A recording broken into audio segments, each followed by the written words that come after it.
Cool. Hey everyone. I am excited about speaking on this passage.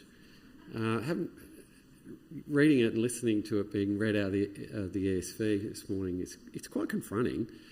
There's so many things to try and dodge, right? But you can't. The whole chapter's full of it, so looks like we're going to have to deal with it. But I will reiterate, there's themes and there's things that we're going to talk about that make us maybe feel uncomfortable, and yet they're in God's Word. They're there for a purpose. So we're going to talk about those. And I don't think we've got any children left, have we? So that's good. So we're in chapter 19. And we did chapter 18. I don't know if you can see that. If you can, that's good. If you can't, that's okay as well. When we did chapter 18, I said chapter 18 and 19 are meant to be read together. Okay, there's this parallelism, right, that's going on between the two chapters.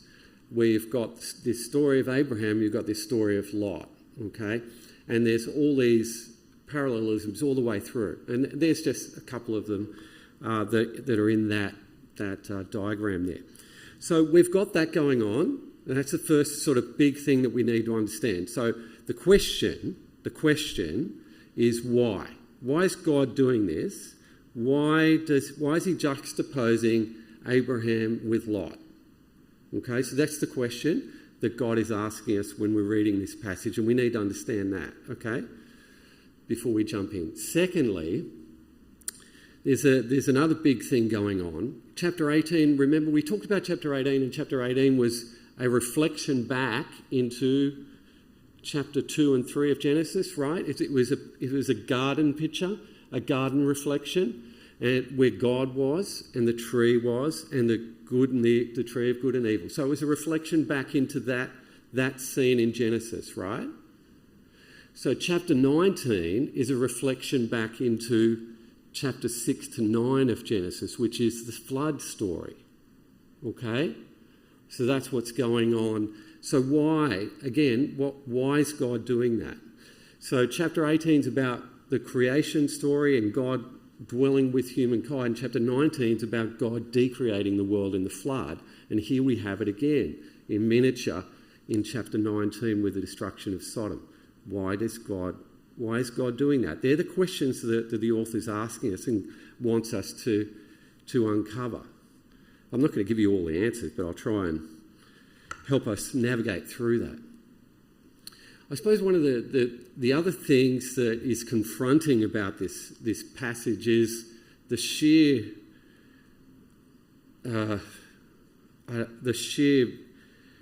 judgment and heaviness and weightiness of God destroying two cities with women and children and old people and young people.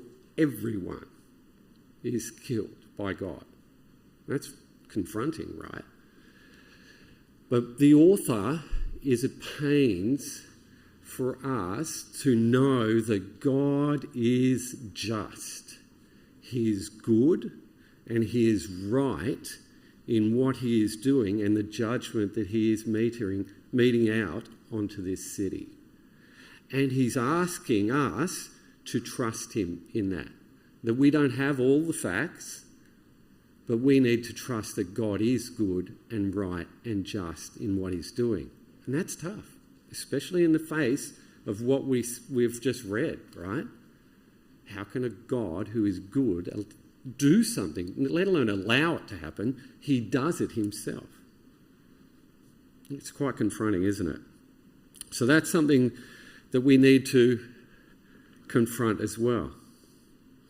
And the fourth thing I want us to understand is that I think that we need to understand is that we're supposed to see Lot as a righteous man, right? Peter calls him a righteous man. And so we're supposed to see him as a believer. When I say righteous, he's not good. He's someone who is right with God, someone who knows God, someone who is in fellowship with God. So we're to relate to him as a believer, okay, not as an unbeliever. So that's the other thing that we need to understand as we go into this passage. So let's jump in. We're going to work our way through Genesis chapter 19. I should say there's three scenes here. We're going to have the city scene, we're going to have the plain scene, and we're going to have the cave scene. Okay? So right now we're in the city. We've got the city scene, then we're going to the plains, then we're going to a cave. All right, so we're in the city. Lot, and the first thing when you read the first verse, right? Two angels arrived at Sodom. Lot was sitting at the gate of the city. He saw him. He got up and to meet them. He bowed to the ground to his face, so on. Immediately, straight off the bat, we're thinking chapter 18, verse 1. It's almost a mirror. So the author's saying to us, listen, you've got to understand these two chapters are supposed to be read together and contrasted with one another. So we've got Lot, and we've got the hospitality again, right? We've got hospitality of Lot. So Lot goes, greets these men, brings them into his house, convinces them to come. They sit down, they have a meal, and they eat together. Two things that stand out to me and should stand out to us as readers. One, Lot doesn't run. Okay, or three things. Lot doesn't run, does he? Remember, Abraham ran to meet the guests. So there's something wrong in Lot's heart, I think is what the author's saying. There's something right in Abraham's heart. He's running after God. He's running towards God. The second thing is the hospitality is not quite there. Oh, by the way, we're looking at NIV. We've read from ESV. We're going to study out of NIV. It's a little bit easier to study from. So that's why the translation is a little bit different. So the hospitality is not quite there as well. So remember, Abraham had the Tov and Rak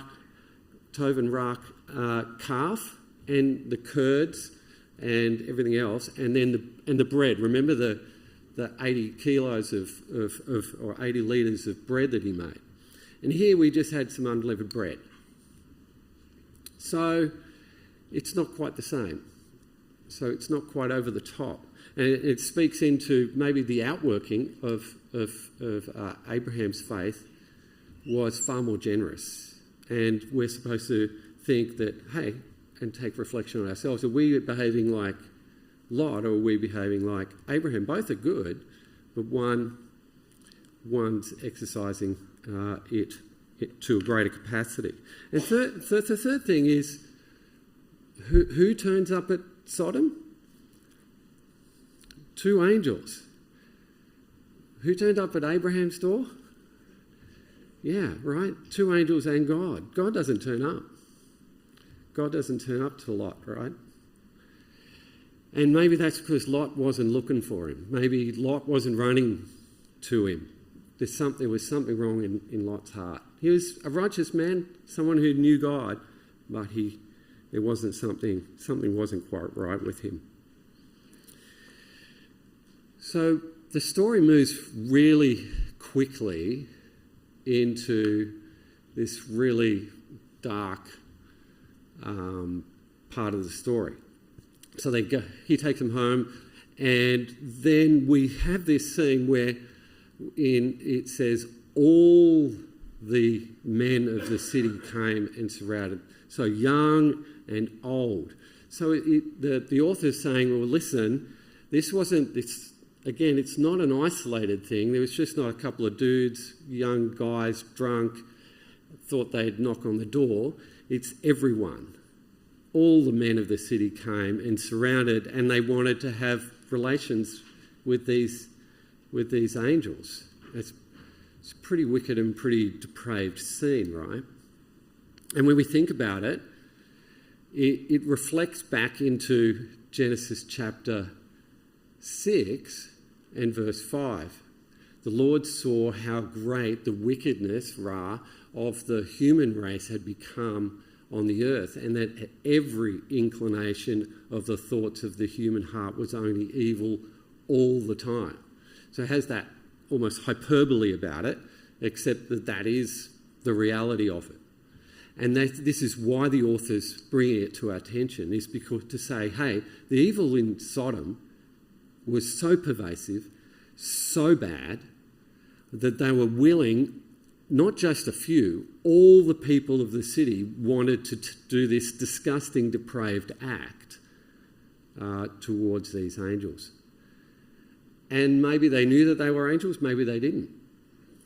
But if they knew that they were angels, then it takes it to another level again, right? That they wanted to defile God's messengers. Which isn't such a big leap, really, when you think about it. Because in the story of the flood in chapter 6, what happened in chapter 6? Do you recall what happens in chapter 6? The sons of God come into the daughters of men, right? And then what comes out of that is the Nephilim, right? So just prior to the flood, we've got angels, well, says sons of gods, coming into the daughters of men, and then we have the destruction of the world through the flood, and then afterwards we have Noah having his nakedness uncovered in his tent by his son. Okay, here we have men. This is the whole story is inverted. We have men coming to have relations with angels this time, rather than women, angels with women. We have men with angels. We have a world that is destroyed by fire rather than water this time, a city destroyed by fire rather than water. And then we have daughters uncovering the nakedness of their father in a cave, rather than a son uncovering the nakedness of his mother, which is what we talked about when we did chapter 9, that uncovering the nakedness of his mother, of his father, was having a sexual relationship with his mother. So it's completely inverted. The whole thing's completely inverted. And in fact, what's so cool about this, if you can call this cool, what's so cool about it is that which was obscure in chapter 6 to 9, and everyone has questions about, who are the sons of God? What happened in the tent with Noah? It's really hard to unpick it and untangle it and to understand what's going on. But when you come back in, the author's saying, wait, when you get to 19, it'll all become really clear. Because in 19 just explains it completely. That the sons of God were angels and they were coming into women. And that what was going on with Noah was Ham had sex with his mum. And that's what's really cool, is the Bible is explaining itself. It takes another 10 chapters along to do that. And you'll see in this, as we start to move through this part of the chapter, that you've got them in a house, right? So they're in a house. And within the house, that's the place of safety. It's the place of protection. It's the place where the family is. So does the author have to spell it out for us? It's a picture of the ark, isn't it? It's the place of safety. It's the place where the family is. And it's the place where outside there is confusion, there is destruction, and there is sin and depravity and those who are going to fall under God's judgment. So the house in Sodom, Lot's house, is a picture of the ark. And what's really interesting is the mention of the door. Like over and over again. What are you doing there, dude? He opens the door, he shuts the door, he goes out the door, the door. Like, why are you mentioning the door? Well, the author's saying, look at the door. There's something in the door, reader. And who shuts the door at the last there? Who shuts the door? The angel shuts the door of the house, right? pulls Lot in, and the angel shuts the door. Who shuts the door of the ark? We learnt this in Sunday school, right? God shuts the door of the ark, right? Because it's God is the one who brings about the salvation of Noah and his family. And it's God who shuts the door. God completes their salvation. And in this retelling of this story, the angels shut the door, or God shuts the door. But what's interesting is if we go back, who shuts the door first? Can you see it? Lot. Lot goes out. He goes out of the ark, if I can use that. He goes out of the ark. He tries to fix the whole problem himself, doesn't he? And then he shuts the door, it says. That's an unnecessary detail. Really didn't have to be in there. But the author put it in there. Why? Because Lot was trying to fix the problem himself. He was working out his own salvation. He thought he could do it. He wasn't willing to accept God's plan and God's salvation. And he was trying to work it out. And you know what? The great thing is, God didn't let him fall. God didn't let him fall into that destruction. He didn't leave him outside. Who brought him back in? Just ripped him back in and then closed the door. The angels did. Oh man, God is so merciful and so good. Even when we're trying to do it ourselves, we try to get in the way of God, we try to work out the thing. And look at the perverse way in which he tries to work out his own salvation. It's perverse. Like it's sickening. It's worse than what the townsfolk wanted to do, right? To offer his daughters. That was his plan. Hey, I'm going to fix this problem. I'm going to give you my daughters. What? And that's often our plans when we go about trying to work things out ourselves. That's what our plans look like. They're perverse. We've got to stop. We've got to wait. And we've got to listen to God and allow him to do what he wants to do rather than do what we think is the right thing to do. So that's the first scene. That's the city. It wasn't too bad, was it? It wasn't too bad.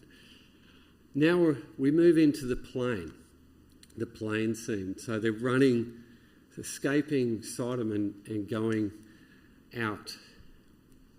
And here we have Abraham, I think, and Lot compared again. He's hesitant in the face of judgment, the judgment of God he now knows about. He's hesitant. He's babbling around and waiting and so on, and he doesn't understand the urgency of the situation. And you compare that to Abraham when he found out what God was going to do. What was Abraham's response? He was assertive. He got in there and he pleaded with God, and he asked God to be merciful. And like Abraham didn't do the perfect job, right? And we talked about that. It wasn't probably the best, but who was Abraham talking to in that situation? He's talking to God about the problem, right? So he had it in the right order. He was talking to God about it. And so I think we're supposed to see that comparison as well. And then, the angels say, we need to get you out of the city, and you need to go to the mountains, right? Now, think about it for a minute. Where's Abraham? On the hills of Mamre, he's on a mountain, right? Where's Eden? It's on a mountain. What's the Mount Sinai? God's there. So the mountain is a picture of God, right? It's a picture of moving towards God. So flee the city in the valley, right? Because this is the Sodom Valley, and go towards God. And what does Lot say? Like, dude, what is wrong with this guy? Seriously? I'm going to destroy the city. Go to the mountains. Oh, hang about. I think going to another city is a better idea. Forget the fact that you're from God and one of his messengers. I think I've got a better idea. I think going to a city is really cool, because that worked out really well the first time when I chose to go to Sodom. So, hey, I think I should go to Zoar or Zoar or whatever you want to call it. So it's like a terrible, terrible decision. But again, right, what's happening? Lot's just making his own decisions. There's no consultation with God. God's saying, come towards me. Go to the mountain. Flee this place and come back to me. And Lot's like, you know what? I'm going that way. And graciously again, God says, okay, all right, go there. I won't destroy the cities until you get there, and I won't destroy that city. And he lets him have his own way. Whew. How's that in our lives? Right? God gives us choices. He invites us to walk with him in life, and he invites us to come with him to the mountain. And a lot of the time we're going, yeah, I'm going this way, but I really want you to come along with me. And God's like, okay, all right, that's okay. I'll be with you there, and I'll look after you there, but that's not where I want you to be. He's very gracious, our God. And that's what we're seeing here between Abraham and Lot. We're seeing a man who's walking with God in Abraham, and we're seeing a man who's not doing such a great job walking with God. So he goes to Zoar, and he flees to a city. And we could talk about that as well, because it's a whole thing. But cities are pictures of humanity and the kingdom of men rather than the kingdom of God. And he's moving towards the kingdom of men again rather than the kingdom of God. And then,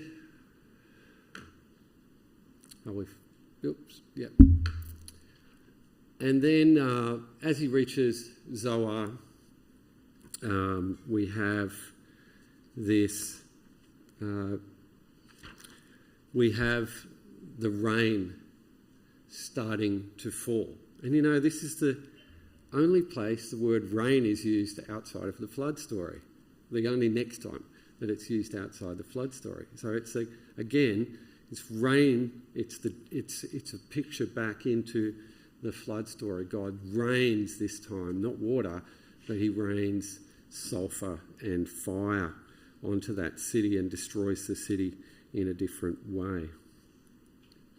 And then we got probably one of the weirdest verses. It's got to be one of the weirdest verses, right? Verse 26.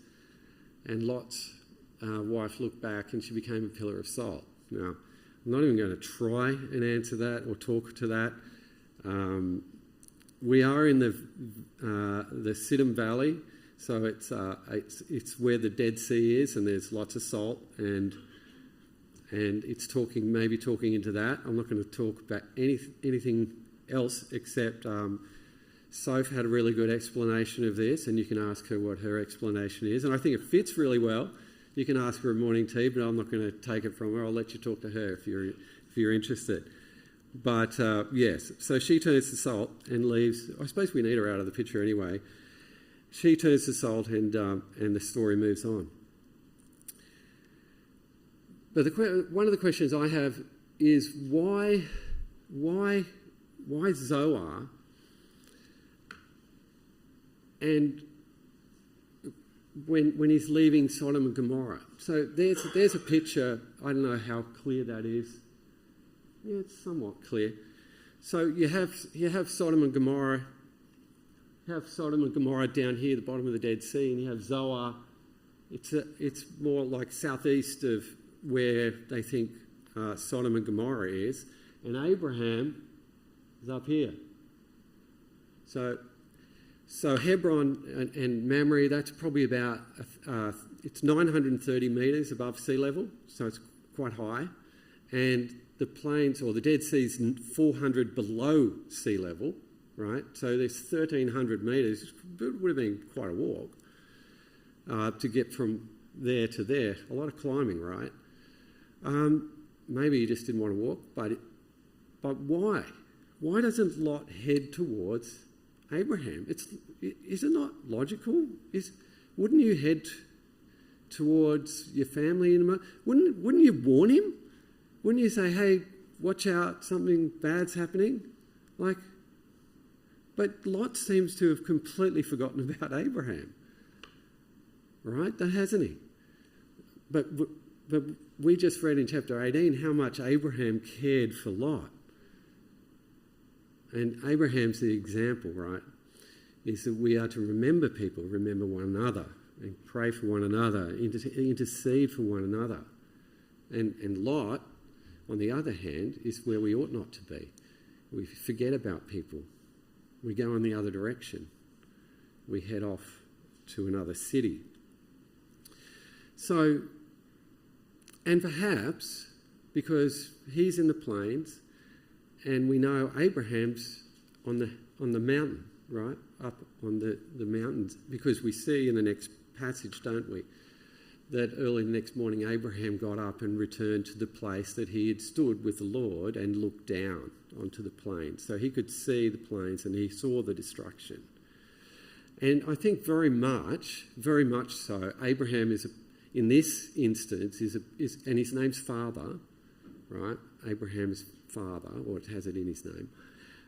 Very much a picture of God in this as well. So I think Lot's not looking towards God, but God's looking down towards him. And there's this separation between the two. And certainly Lot is not seeking after Abraham. He's not seeking after the Father. He's not seeking after God in this moment. And that's a confronting thing as well, right?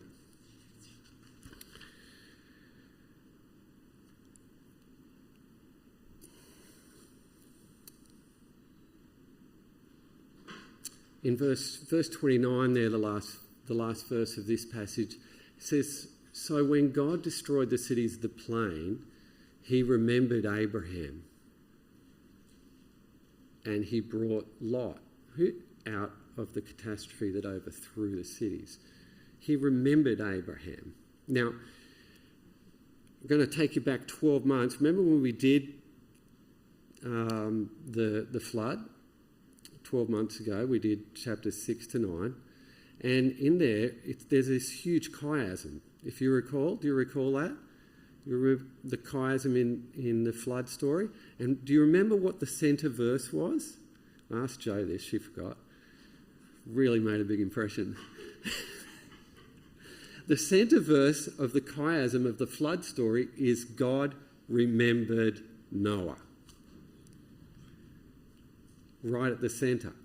And here, the only remembering going on in this flood story, this decreation, the only remembering going on here is God remembers Abraham. Why isn't God remembering Lot? Yeah, it's certainly there for a reason. It's certainly there to make us question, why isn't God remembering Lot? But he doesn't remember Lot, he remembers Abraham. And remembers Abraham because Abraham stood in the gap between Lot and Lot's destruction and God. And that's what we're called to do, is to stand in that gap for people and intercede and to be there for them on behalf of God. And that's a really cool, it's really cool.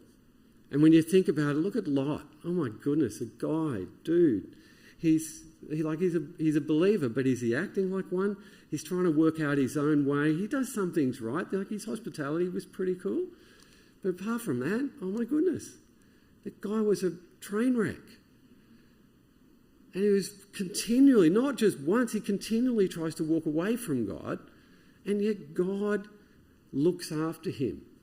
God protects him, God saves him, God brings him to a place of salvation and protection, even though he continues to walk away from God. That's good. We've all got family members who are believers that are not following after God, and people and friends. But know that God will always pursue them. And as we intercede on their behalf, our God is faithful to you. He's faithful to you. He's faithful to Abraham. Who did he remember? He remembered Abraham. He's faithful to you to follow after them and love them and protect them and to bring them back. That's so cool. So we leave the plains now and we're into the cave. I was sitting down watching a Netflix series, not new, but because there were five seasons, and Ben walked in and he goes, "Oh, you're watching that?" And I said, "Yeah," and I said, "It's pretty dark." He goes, "It gets darker." And here we are, right? We thought the start was dark. This is really dark. This is really awful, right? It's just not what you want to be reading. But God puts it there for us to learn from. The similarities between this story, I suppose, first, and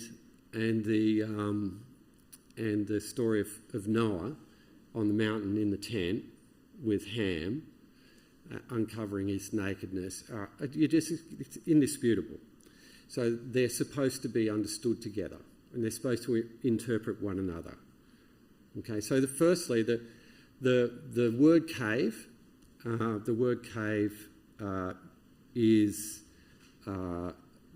nakedness. So probably the best way to describe it is on a wall or a mountain you might have what you call an exposure, and this is what it is. So he's gone to not a cave, but this naked place, this exposure in the rock. So it's literally that word. So you can see the nakedness, and it's reflecting back into Genesis chapter 9, where Noah's nakedness was uncovered. So we have that to start with, and that's where where Lot and his two daughters go. And so we have Lot, and we have this ugly scene between his daughters who get him drunk and lie with him. And in the story of Noah, there's wine there, right? He gets drunk. And we have his son who uncovers his nakedness. And if you remember in Leviticus, you shall not sleep with your father's wife or your mother, because that is uncovering her nakedness. Okay, that's what it says in Leviticus. So when it says Ham uncovered his father's nakedness, it was just a polite way of saying Ham slept with mum. And we don't have to guess that now, because in chapter 19 it just tells it straight out. So which is the reflection back into 9. So the girls sleep with their dad, and to make a really just an awful scene worse, the children that they bear are Moab and Ammon. And if you've read the Bible, you would know that Moab and Ammon are just terrible neighbours of Israel in the land of Canaan, right? And who who slept with his mum, who was Ham the father of? And it repeats it repeatedly, it says it in 9. He's the father of Canaan. He was the father of Canaan, and then it goes on to list 4 nations that came out of Ham: Egypt, Cush, Put, and there's one more. Oh, and Canaan, of course, the people of Canaan. So out of that incestuous relationship that happened with Noah came these terrible nations that God condemns and are pictures of opposition to God, the people of Canaan and also the people of Egypt. And then Lot sleeps with his daughters, and out of that comes these two nations which are forever tormenting the children of Israel too. I suppose the beautiful thing about that is the one Moabitess that comes out of Moab eventually, right, and uncovers the feet of her kin on the threshing floor. And although there's all the opportunity to have inappropriate relations on the threshing floor at night, when she uncovers Boaz's feet, both of them behave correctly, and Boaz brings her, that Moabite girl Ruth, into his family, and Ruth becomes the part of David's line, and then eventually Jesus' line. And so you look at this story and you go, this can't get any worse. And yet God is able to bring out of this something beautiful and bring new life in the person of Ruth. And bring through that, think about that, what's going on in that cave, that's Jesus is in that line. King David's in that line. Like it's so cool. God's so good. He takes something so ugly and so terrible and he brings life out of it. And that, when we step back again and we look at what chapters 18 and 19 are doing, that's the story. 18 is all about life creation of God in the garden with Abraham, creating new life, creating fellowship, creating love and creating new light and growing life in people. And it's next to this chapter 18 where it's all destruction and ugliness of human decisions and the bad choices that we make. And yet God can still, out of that, make something beautiful and bring about redemption and bring goodness. It's so positive. It's like, God is so graceful. He is so good. So the choice, the author's inviting us to make a choice. He's saying, I want you to consider your life. Do you want to run towards me like Abraham? Do you want that relationship of new life with me in the garden, in every single day of your life together with me? Or do you want to be like Lot? You can, I'll let you, and I will look after you. I'll keep you in my hand and I will never let you go, but if there's consequences. And that's the invitation that God gives us. And Abraham wasn't a perfect man by any stretch of the imagination. Look what he did to Hagar. That was awful, right? He wasn't perfect at all, but he had a heart that ran after God, and he sat with God. He talked with God. And if you read all that through the chapters 12 to 23, he's forever praying. He's forever building altars. Okay, he had this heart to follow after God. Is that our heart? Is our heart like Abraham, or is our heart drawn to the things of the city? To the kingdom of men and to the kingdoms of this world? Is that where our heart is? Or is our heart towards God? Because that's all he wants. And then he'll create new life. How good, how beautiful, how wonderful is our God. I'll leave you with that.